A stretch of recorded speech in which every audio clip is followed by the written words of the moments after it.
ペンギン焼酎クラブさんに伺っています。オーナーの荒木さんです。こんばんは、よろしくお願いします。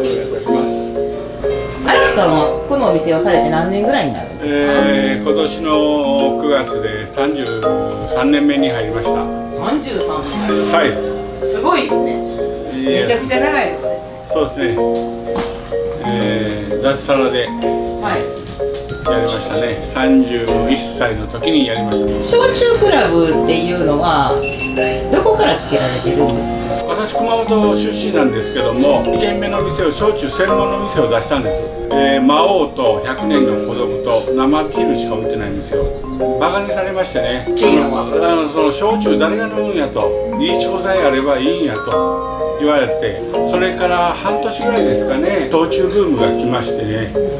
でまあその祇園のママさん連中がうちの店にほとんどの方買いに来ましたね。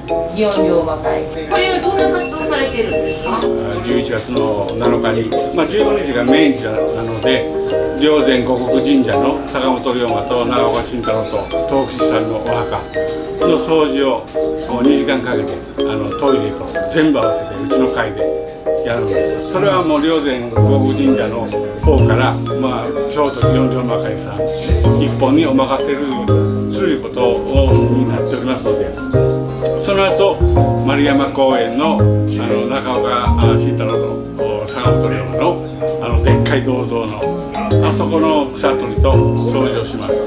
これですね。それですね。